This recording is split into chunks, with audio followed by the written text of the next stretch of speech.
We all know that Onix is a really bad Pokemon. It's designed to be Brock's ace, to give the player a gym leader that they can face early into the game. After that, it essentially becomes irrelevant. It has so much defense and honestly nothing else. Kind of okay speed. In the context of solo challenges, I would say it's quite fast. And it feels like the biggest thing Onix is lacking is attack. It has base 45. If you didn't know, this is the same base attack as Pidgey. Yeah.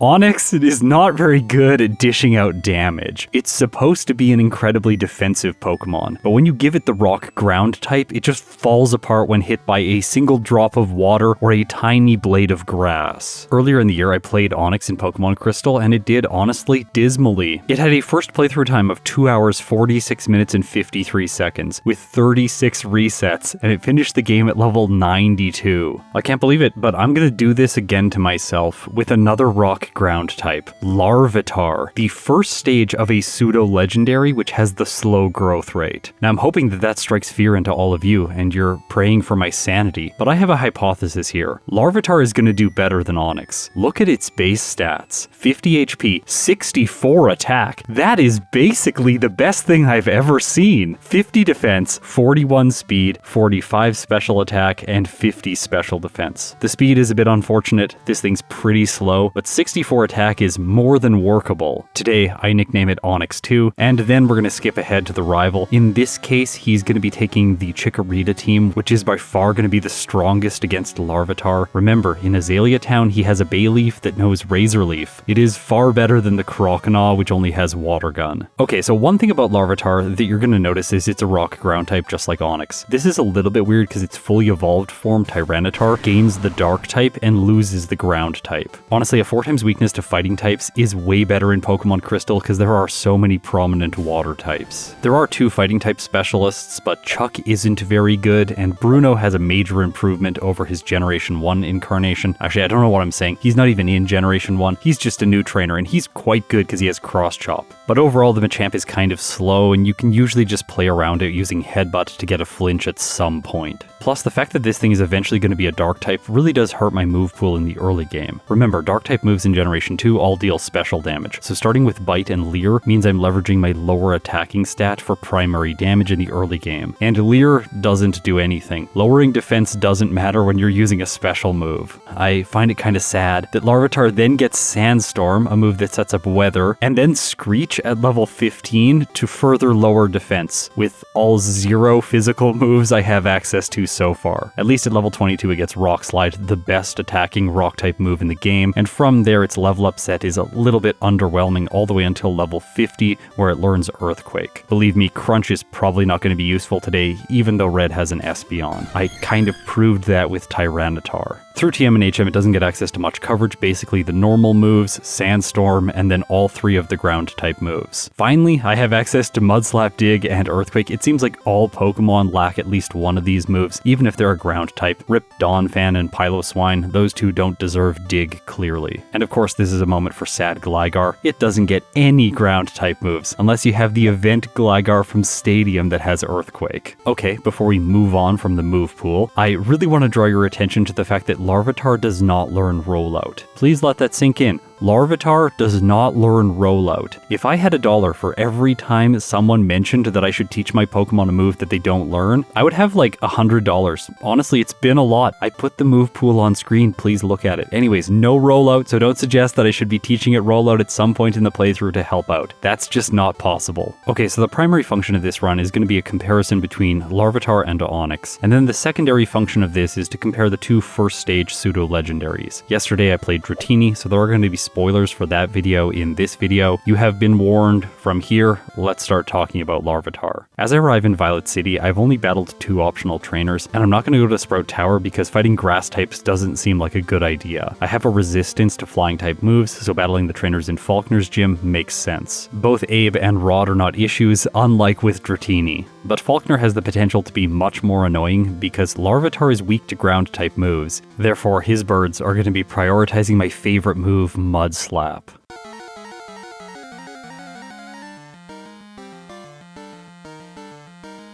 I think I can win here if I just don't miss too much, plus I can set up Sandstorm at the beginning of the battle. And I want to take a moment to talk about this move because in Generation 2 it's quite good. It deals 1/8 of the Pokemon's HP and damage every turn, which then gets nerfed in Generation 3 down to 1/16. Although it does not boost Rock-type's special defense until Generation 4. So unfortunately this move is not helpful defensively. I get hit by Mud Slap. By the time I make it to the Pidgeotto, things have kind of fallen apart, and it's not prioritizing Gust because Mud Slap still does more damage. I go all the way down to -6 accuracy, and while I am able to bring his ace to orange health, it's just not enough and Larvitar faints. Instead of resetting here, I'm going to black out and take the experience from the Pidgey because that will be helpful getting towards level 10, which is the next damage rounding threshold. In order to achieve it, I go into Sprout Tower to try my luck against the first Sage who has 3 level 3 Bellsprout. Bite is not able to one-hit, but luckily Vine Whip isn't doing that much damage. I'll be able to squeeze through with a win here if I'm able to flinch once, and I do on the second Bellsprout. As a result, I just barely win with 2 hit points remaining and level up to 10. I tried Falconer at this level again, and while I am able to bring the Pidgeotto down to low hit points both times, I'm just not accurate enough because Mud Slap is really doing work. Training in the early game with a slow growth rate Pokemon is very slow, so I do a little bit more in Sprout Tower, leveling up to 11, and then I backtrack to Falconer to try him again. I have a different strategy now. Instead of setting up Sandstorm on the first Pidgey and taking a bunch of damage, then having the weather subside against the Pidgeotto, I'm instead going to knock out the Pidgey with 2 bites, and then on the Pidgeotto establish Sandstorm so that I can chip away at it. This way my accuracy is a little bit higher for the Pidgeotto, and I'll get more passive damage. I think if I can hit Bite twice or 3 times, I will be able to knock his ace out. But then I get a critical hit, bringing it down to red health. The luck continues for Larvitar, Bite hits again, and Pidgeotto faints. Winning here gives me a 12.5% boost to my attack stat, which is something I always say. I should probably stop saying that now. It also gives me the TM for Mud Slap, which Larvitar can learn and will get the same type attack bonus with. South of Violet City, I pick up the Paralyzed Cure Berry, and I almost forgot to grab the Hardstone. I'll backtrack to Route 36, where Arthur appears on Thursdays and gives you the type boosting item. On my way south towards Union Cave, I fight a Bellsprout. It does so much damage because I failed to one-hit. I should probably not be battling these wild Pokemon, but I am going to fight a bunch of trainers for additional experience because I need to level up as much as possible before the rivals Bayleaf and Azalea Town. That thing is always a menace, and it's going to be especially bad today. Inside Union Cave, I continue my training, and unfortunately Larvitar does not get access to Swift. I really wish I got a better move at this point that was physical, but right now Mud Slap is my best bet when it's super effective. If it's not, I'm still using Bite. I do get to upgrade to Screech from Leer, but that's not helpful yet. I have to wait to 22 when I get Rock Slide to get any use out of that move. After defeating all the trainers in Slowpoke Well, as well as the trainers in Bugsy's gym, my Larvitar is almost level 18. Now, let's take on Bugsy.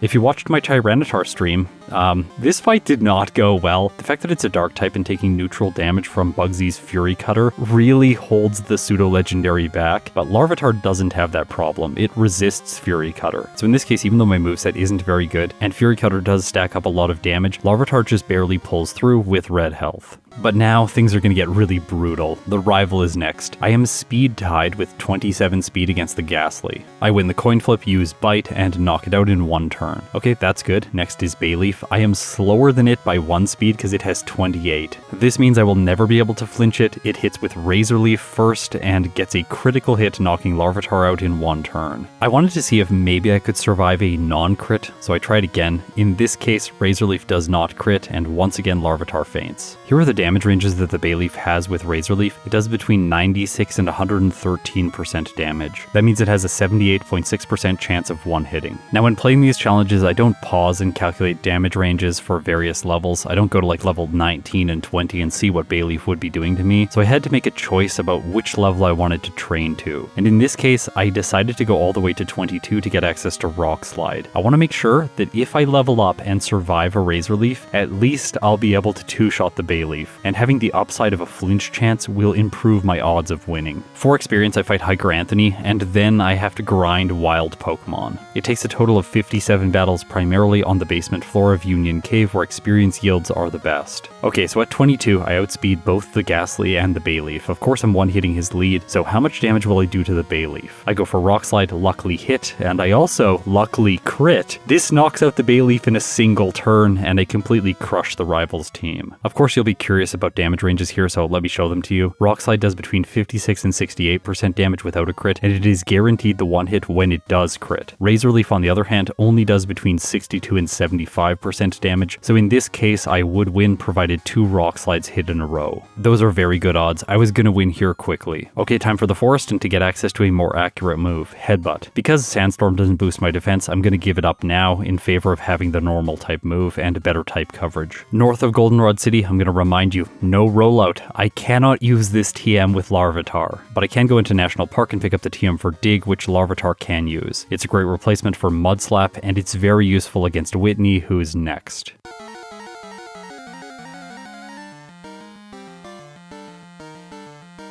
Clefairy is first. I use Rock Slide and one-shot. Okay, so I don't think she has any chance of winning unless she gets really lucky with something like Attract. In this case, turn 1 she goes for Stomp, doing an okay amount of damage because Rollout that follows does even less. Larvitar's ground typing resists rock type moves. She's locked into a combo now, and with the damage I'm doing, she doesn't stand a chance. Okay, Plain Badge, boost to my speed. This is really helpful for a slow Pokemon. But I also forgot to grab the Quick Claw in National Park, so I'm going to pick that up now because I can see it being very helpful against fast water types. And if Onyx's playthrough taught me anything, this item is going to be incredibly important in the late game. In Ecruteak City, I make what you might consider to be a risky choice. I fight the Kimono Girls, and then instead of going to the Lake of Rage or to the Lighthouse to do additional training, I head right for Burned Tower to take on the rival. The reason I'm doing this is I'm incorrectly remembering his Haunter's speed. I think it's 46, so I assumed that I would move first against it and just one-shot with Dig, but I am actually speed tied with it with 48 speed. As a result, after losing the coin flip, it puts a curse on me, I take damage from Dig, and then I'm not in a great position, but I can still win. I flinch the Bayleaf with Rock Slide, knock it out, and move on to the Zubat. I didn't want to miss with Rock Slide, so I go for Headbutt, and it just barely doesn't knock out. As a result, I take curse damage and bite damage, and now I can't use Dig against the Magnemite, so this is a loss. If I just use Rock Slide on the Haunter and win the speed tie, then I one-shot it, and from there the rest of the battle is very easy. Once again, I flinch the Bayleaf. By the way, Razor Leaf wouldn't have one-hit me even if it did attack. Okay, so let's head into Morty's gym, and I'm going to face him without the Mint Berry. I think this is the approach that balances risk and reward the best because remember, the AI has an accuracy debuff on some status moves.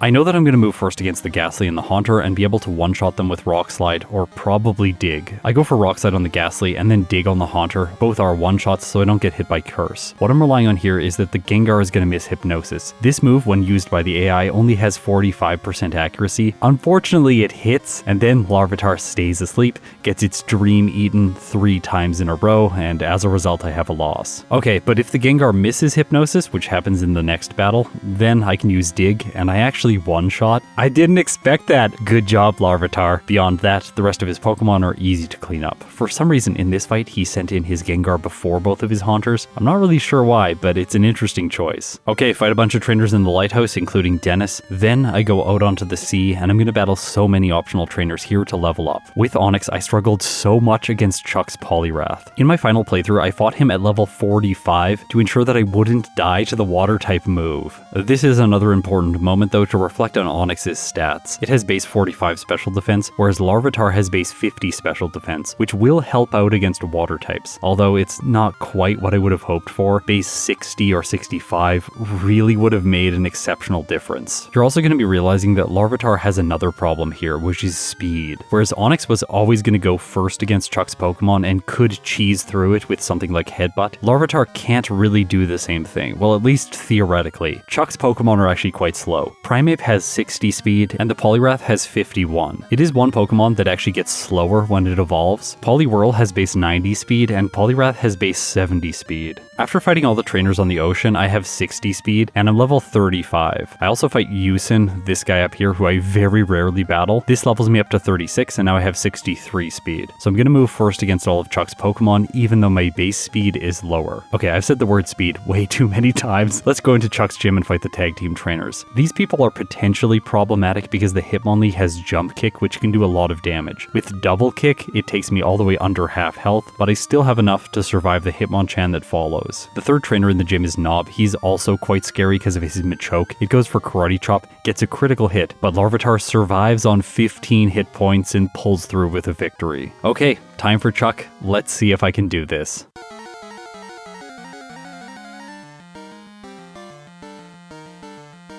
Primeape is first. I have to 2-hit using Headbutt, so that means the Poliwrath is likely going to be a 3-hit with the normal type move. I think it's unlikely at this level I'm going to survive 1 hit from Surf, so I need to get 2 flinches with Headbutt. It doesn't happen, and it looks like my damage range is going to take 4 hits to knock out the Poliwrath. After 2 quick resets, I decide to train more. I fought all the trainers in this area, so the smartest thing is to go all the way back to the Lake of Rage and likely complete the Rocket HQ as well as Price before returning to Chuck. This is a suboptimal path throughout the mid-game because getting access to Fly speeds up your routing so much. But with Pokemon like Larvitar, it makes sense that I'm going to have to invest a little bit more in training and have some suboptimal routing. Upon completing the Rocket plotline, I'm level 40, so now, after a little bit of training in Price's gym, let's take him on.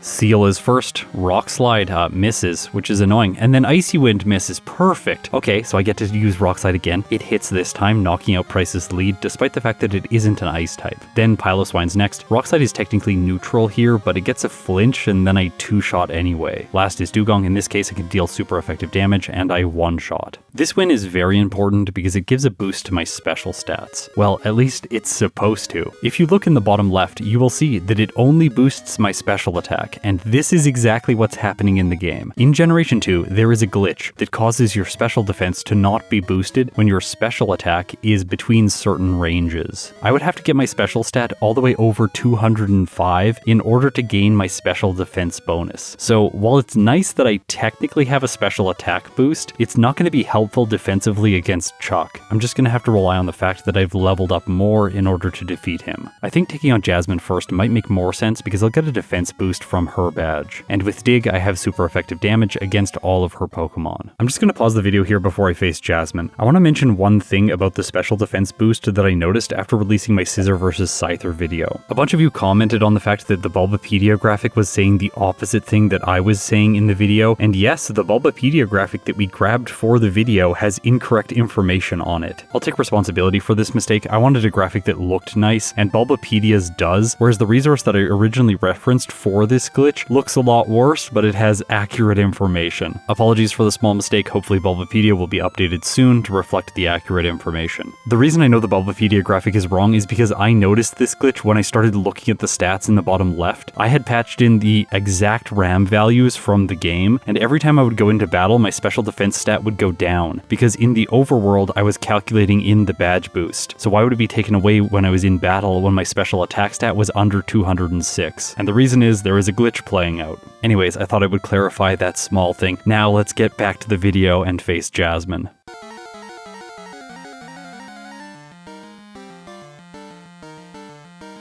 Magnemite's first, Dig 1-shots as expected. Then she sends in Steelix, I go underground with my move, it does about a third, and Steelix hits Iron Tail, gets a critical hit, and Larvitar faints. Alright, what happens if she doesn't get a critical hit? Well, in that case, Iron Tail does more than half, actually much more than half, about 3/4. So I guess I just have to wait until Steelix misses an Iron Tail, and that happens right away. I knock it out with my next Dig because she doesn't use a Hyper Potion for some reason. Honestly, someone please write me a long essay comment about why she uses her Hyper Potions. I really want to know, because sometimes it feels like she uses them all the time and it gets very frustrating. And then other times like this, it just feels like she wants to spam Iron Tail and never heal. Okay, time to go back to Chuck. I have still not arrived to the level Onix was to fight him, largely because Larvitar is the slow growth rate. This is a disadvantage that it has when compared with the Rock Snake. I was hoping at this level I would survive a Surf or at least do enough damage to 2-shot with Headbutt, but I don't have enough damage and Surf is still able to 1-hit. I tried again and this just resulted in another loss. I felt like 3 attempts would be enough and then I would do something else like train more, maybe to 45 like Onix. In this case though, Headbutt flinches the Poliwrath, then I get one more in, it uses Surf, and Larvitar survives on 1 hit point. point. That means Larvitar gets the win. So what did it require? It required level 41, and it had to flinch the Poliwrath at least once, and then survive the damage from Surf. This one definitely deserves damage range calculations, so let's see what they are. If you look at Surf, right now at this level, it's doing between 90 and 106% damage. That means it has a 42.5% chance of knocking Larvitar out each turn. Essentially, Chuck got the lucky damage range with Surf twice in a row, but I would also need to get at least one flinch in order to win. Headbutt only does between 35 and 42% damage per hit. As you can see, we have jumped ahead to Petrol in the Rocket plotline. Dig is able to one-shot all of the Coughings, so no problems here. The rival in the underground, fairly straightforward. Rockslide can one-hit the Golbat, so I'm not going to have problems like I did with Dratini. Confusion was really annoying when I couldn't one-shot this thing. Meganium is next, and it never really feels much better than the Bayleaf. In this case, it sets up Reflect because it sees it can't knock me out with Razor Leaf, so I get a free knockout as a result. Beyond that, Sneasel, Haunter, and Magnemite are all one-shots. Goodbye, Houndoom guy. Okay, let's face Claire.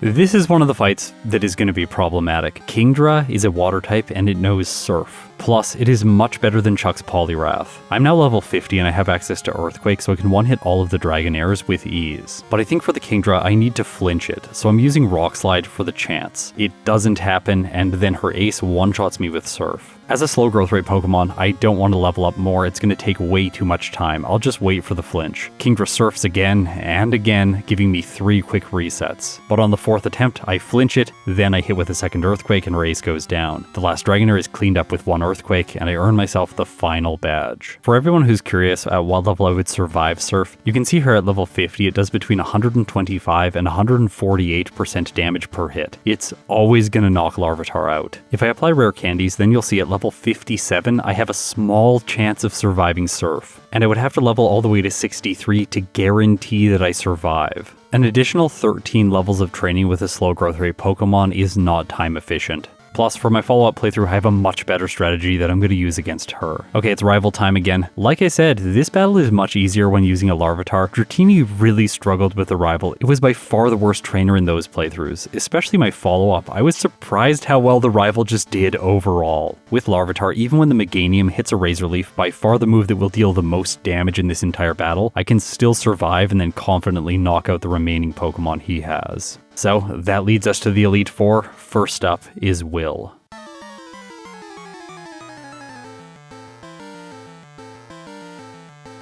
Larvitar at level 54 is faster than all of Will's Pokemon. I'm able to one-shot the Xatu, the Jinx, and the final Xatu. The Executor and the Slowbro, as they are known to do, slow things down because they're quite bulky, but still, they don't have any options that are good against me. You might think that they would have grass moves or water moves, but they don't. Well, I guess Leech Seed is a grass move, but it doesn't deal direct damage. So Larvitar takes a confident victory over the first Elite Four member. Koga is quite similar. Rock and ground moves are fantastic here. I have at least neutral damage against every single one of his Pokemon, and in a lot of cases, super effective damage. I one-shot the Crobat, as well as the Muck, which rarely happens, and also the Venomoth, so it's good I got by the water grass type with no issues. Bruno is where things start to get a little bit complicated. Technically, I have a weakness to his fighting type moves, but his Pokemon are just not that good. The Hitmontop, while it does survive and use Dig, is completely incompetent because I'm using Earthquake, and I hit it while it's underground. Hitmonlee is really weak defensively, so it goes down to a single hit. Hitmonchan does have Mach Punch, doing a quarter before it faints. Okay, time for the Machamp. This is the Pokemon I have been most worried about. It has Cross Chop, an absolutely devastating move that likes to crit, but it just misses, so I win.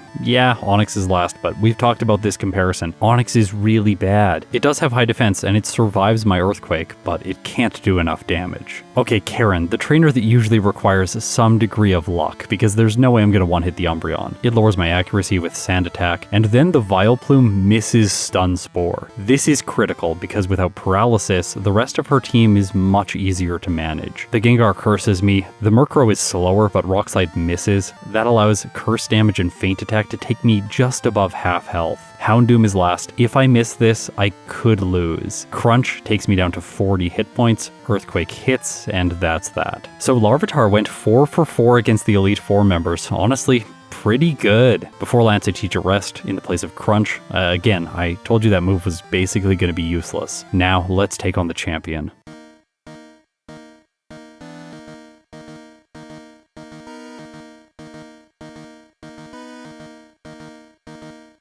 Gyarados is his first Pokemon, but remember it loves to use Rain Dance on the first turn, but it doesn't even get a chance because Rock Slide one-shots. Next is Dragonite. Now this thing is usually a problem because it likes to spam Thunder Wave, but as a ground type that won't work. And also I cause a flinch with Rock Slide, so I knock it out for free. The next two Pokemon, Charizard and Aerodactyl, both are one-hits because they take super effective damage from my rock type move. That leaves only two Dragonites to clean up. The first one goes for Twister, a terrible move. I knock it out. Move on to the final Dragonite, which uses Outrage. Larvitar just barely survives on 19 hit points and takes a close but clean victory against Lance. Okay, I didn't expect the Elite Four to be this easy. That was great. Well done, Larvitar. Unfortunately, the steamrolling stops here. I go to Erica first in Kanto. This is a bad idea. The Victory Bell survives my hit, sets up Sunny Day, and then the Blossom, which is very defensive, survives, uses Solar Beam, and knocks Larvitar out. Okay, the Cantonian gym leaders are usually bad, but I should have anticipated that Erica might have been problematic. Instead, I fight Surge, Brock, Blaine, and Janine first. Then I loop back around to take on Erica, and still the Tangela is surviving and it can hit with massive Giga Drains and knock me out. That's a bit annoying. It can also use Bind. This must be another move that her AI chooses based on non-damage logic, because it should be using Giga Drain rather than this move. So once it uses Bind in the next battle, I'm able to knock it out, one-shot the Victory Bell, and then the Blossom isn't a problem. Sabrina that's next isn't an issue despite Larvitar being slower, but it's still slower than Misty's ace, Starmie. It has one less speed. As a result of this, the Starmie goes for Surf and one-shots. Okay,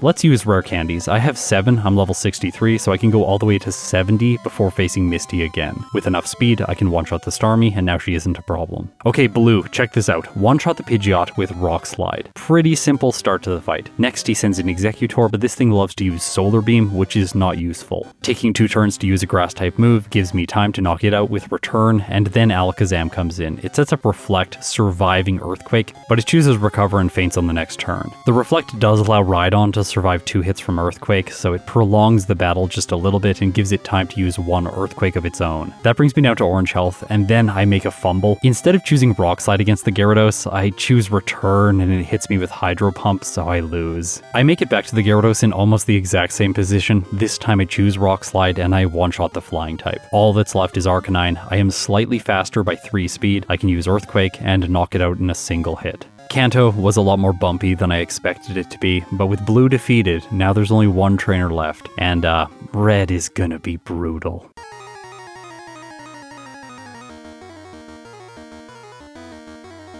I want you to get a sense for why this battle is so frustrating. Pikachu's first, and as a ground type, I can essentially set up against it for free, because it just spams Quick Attack or Charm. But the second move that lowers my attack is much less likely. For a Pokemon like Larvitar, Phanpy, Donphan, all of these Pokemon, you just set up for free and then essentially sweep Red's team. The only problem is that ground types are weak to Blastoise. It has Surf, and it does a lot of damage. If I use Curse, then my speed is completely destroyed. I have 33 left once I get fully set up.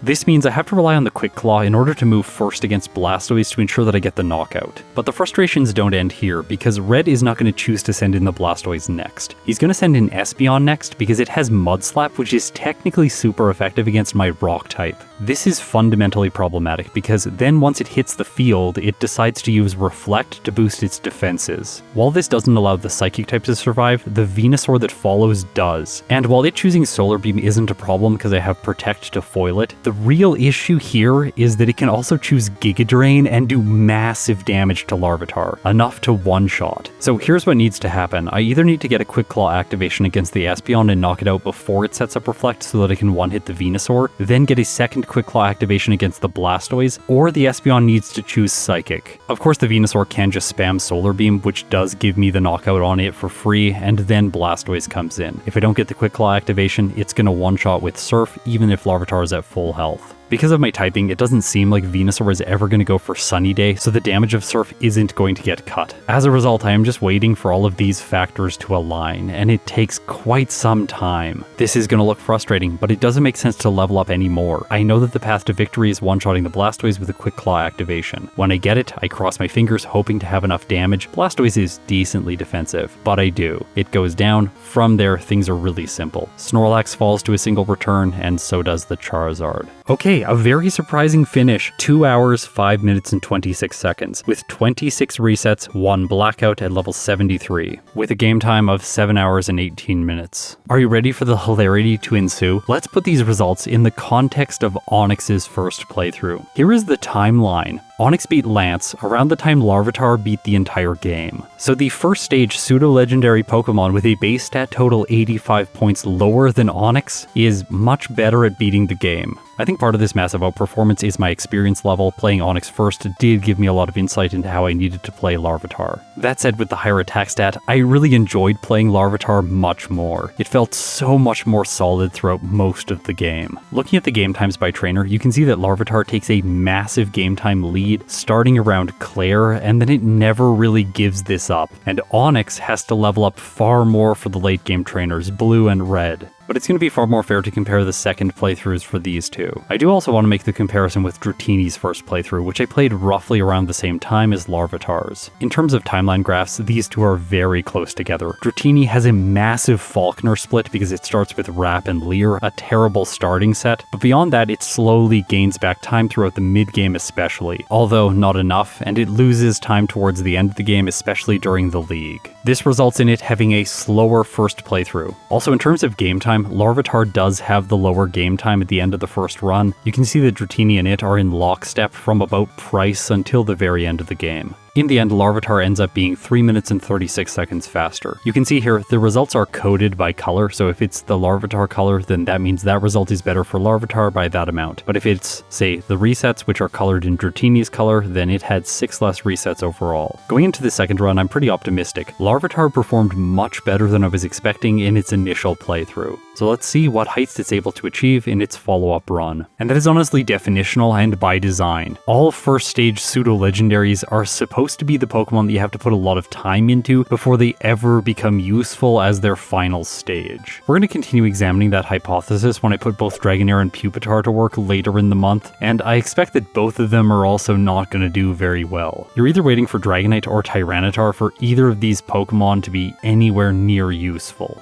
If I sat down right now to play Pokemon casually, and I hardly ever do that anymore because I play so much of this game in the solo format. Anyways, in this hypothetical world where I'm sitting down to play Pokemon casually, if I decided to add a Larvitar to my team, well, I couldn't do that because Game Freak decided this thing's only obtainable inside Mount Silver after you beat the entire game. But if that wasn't a constraint, and I wanted to put Larvitar on my team early into the run, I almost guarantee you that it wouldn't see significant play until it had evolved to its final stage. If it was X and Y, for example, or Sun and Moon, I'd probably keep this thing on my team just to gain experience from the EXP share until it became fully evolved. And since Pupitar evolves at level 55, that takes so long. To me, it feels like we were robbed of something with this game design. It seems like with Pokemon, at least for me, all of the creatures that I have the most fond memories of are the Pokemon that I have some connection with because they spent a lot of time on my team or solved significant problems as I went through the playthrough. For example, as a kid, Butterfree solved Brock, and from there it just felt broken because Confusion was great, and now I have nostalgic memories for it. In Generation 3, Sceptile solved so many problems for me using Leaf Blade, so I have a close connection with it as well. Honestly, one that I've never really talked about on this channel. Later in life, now that I came back to the series, I have grown very fond of Venomoth after my constant flubs regarding its type in my early videos. So much so that now that's a meme on the channel, even though I know its typing is Psychic Flying. With a Pokemon like Larvitar, Pupitar, or Tyranitar, the player just never really gets a chance to grow close to these Pokemon, and to me that's really sad. I think all three of them have fantastic designs. I actually like them much more than Dratini, Dragonair, and Dragonite, but I personally, outside of these videos for this channel, have never fielded one on one of my teams. I'm really curious to know if any of you have Generation 2 experiences with this thing. If you do, please write me a comment about it because I would love to hear the stories. How did you get access to a Larvitar? Did someone trade it to you after they had caught it in the late game? Did you use it as a part of your team, even though it was disobedient? I don't know, that's the first scenario that comes to my mind. Outside of that, maybe you caught it in the post game and trained it up and used it for link battles or something. Now, I think the reason why they decided to make these Pokemon so weak and kind of unusable is simply because they want to keep the very powerful Pokemon restricted to most players. If you somehow manage to catch a Larvitar, train it up through the slow growth rate all the way to level 55, then eventually you are rewarded with something that is truly spectacular.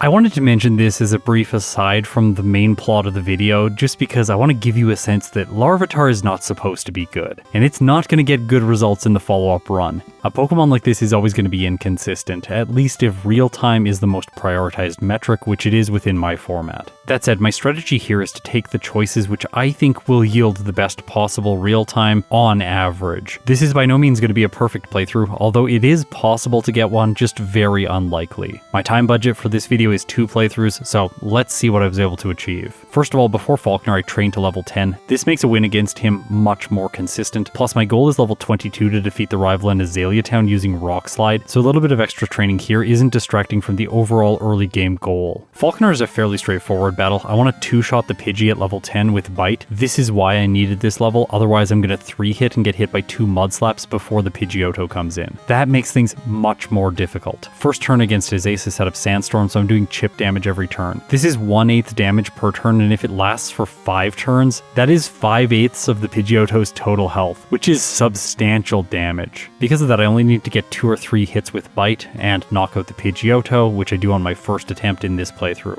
I do things a little bit out of order now. Before I didn't even go into Sprout Tower, but this time I do for additional experience. After Falkner, Larvitar has the attack boost, it also has Mud Slap and a higher level, so the Bellsprout here aren't concerning. This additional experience is helpful in working towards the goal of level 22 for the rival. If I battle all the trainers on the way to Azalea Town, then I can fight Bugsy right away when I arrive in the gym. Setting up Sandstorm on his first 2 Cocoon Pokemon gives me chip damage against the Scyther, and will sometimes give me the knockout, although not here. I take 1 reset, but that's honestly a small mistake. I should have blacked out and kept the experience from the Metapod and the Kakuna. And speaking of blackout training, I can do this extensively against the rival. I knock out the Ghastly with 1 hit from Bite, then I have a chance to mess the Bayleaf up using things like Mud Slap and Bite. Potentially inaccuracy and flinches can give me the win here at a lower level, but I'm not expecting it. Every time I black out, I'm teleported back to the Pokemon Center, which is literally 10 steps away from where I battle the rival again. I think this is the most efficient spot in the entire series to do blackout training, at least until Generation 4. There are a tiny number of steps required to go between this location and to the rival, and the alternative to training here is training on wild Pokemon in Johto, which never makes sense. This blackout training also has major upside. If, for instance, you just get lucky, knock out the Bayleaf, and then finish off the Zubat, well, you win against the rival, and then you can proceed with the playthrough. Well, that is if you've defeated Bugsy, but for me, I haven't, so I have to go back and blackout train against him as well. I'm not sure why sometimes he sends in the Kakuna second, and other times he holds it back, sending in the Scyther second. If I'm anticipating the Scyther is going to come out third, then I'm going to set up on the Kakuna so that I have the maximum number of Sandstorms against the Scyther, but if I choose to take that approach and he sends in the Scyther second, then I'm in a bad position. This blackout training is less efficient than the previous blackout training. There are more steps involved, plus the path that you have to walk is a little bit harder to navigate, leading to some time bleed because I'm playing on 4 times game speed. All of that said, though, there's still upside here because eventually I beat Bugsy without Rock Slide. I'm moving on from this section of the game at a lower level than I was last time, and that improvement came about by taking a more risky strategy. Well, it's not actually riskier, and that's the thing about this. Consistency is sometimes a double-edged sword. If you go for the consistency, then you just make the time slow, but if you go against consistency, then you actually achieve better results. The reason is, embedded in this strategy are a bunch of attempts that work me towards the goal of getting Rock Slide, but give me all the upside of potentially getting critical hits, or causing the Bayleaf to miss a bunch of times with the occasional use of Mud Slap. Personally, I'm starting to think that in Crystal version, blackout training is going to become increasingly more and more useful. And I say this game specifically because the wild encounters are just so bad for experience. You want to be training against trainer Pokemon, and the best trainer Pokemon to fight are, let's say, gym leader Pokemon, which you can black out to over and over again, and in most of the gyms, the path is fairly straightforward getting back to them to fight them again. In some cases, maybe Morty's gym, it doesn't make as much sense, just because the path takes a little bit of time to navigate accurately.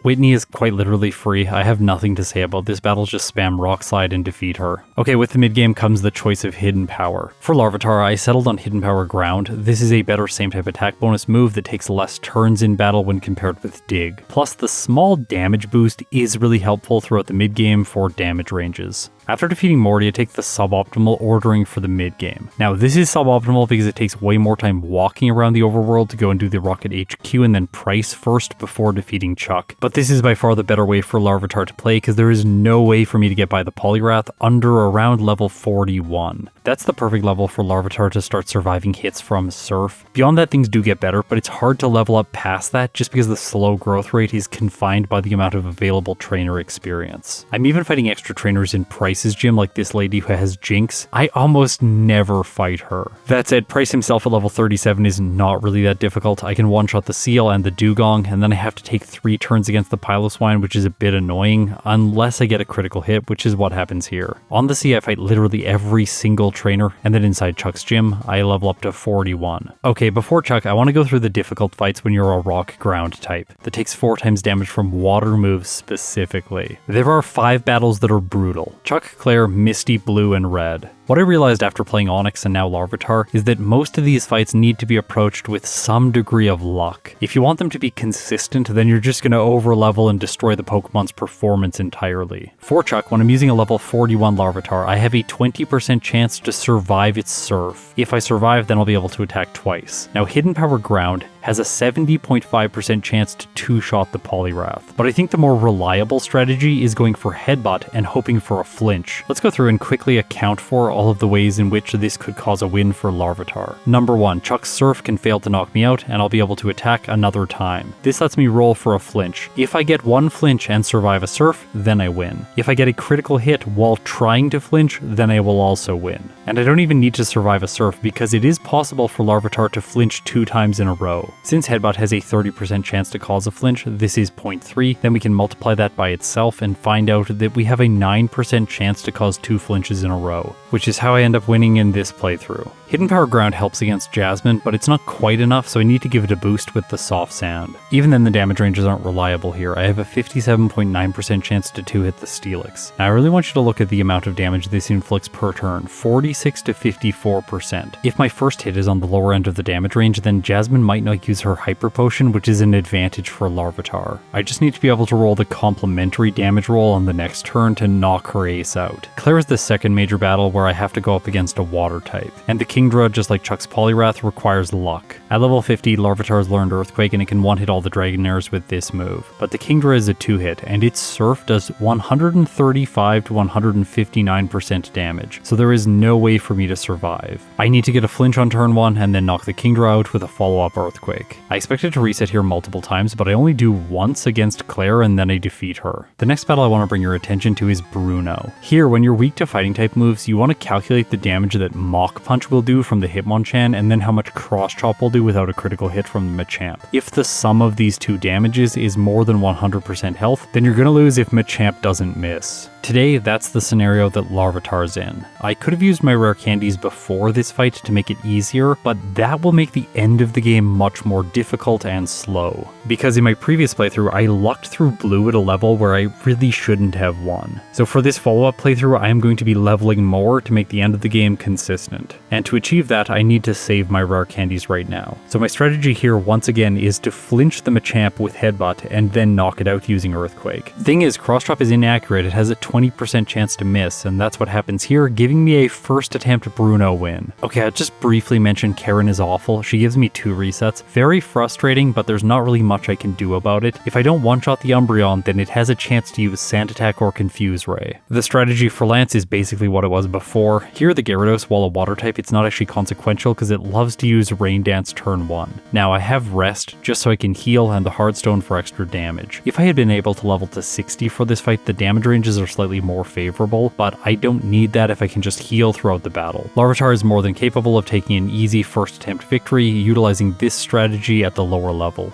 Okay, let's talk about the Kanto gym leaders and the order that I go through them in, because this is not standard. I do Lieutenant Surge, Brock, Blaine, Janine, and then I wrap around to take on Erica, who I usually fight first. The reason I'm doing this is so I can level up and then use rare candies to above level 70 before I take on the grass type specialist. By the way, is this the first time I'm showing damage ranges against Erica? I think it might be. I don't have guaranteed one-hits against her Pokemon. I know the Blossom's gonna go for Solar Beam, team, so I will have 2 turns to knock it out. That means the only thorn in my side at this level is the Tangela, which can sometimes survive, but Rock Slide has a 68.5% chance to one-hit. I thought this was good enough for me, but if I fail the damage range, then it survives, uses Sleep Powder, and now I'm in a really bad position. I thought this was the end, because Giga Drain is doing a lot of damage per turn. Even though I am roughly 30 levels higher than this Tangela, it is causing problems. Luckily, Larvitar wakes up right when it counts. It survives the Tangela and moves on with the rest of Erica's team. I was so scared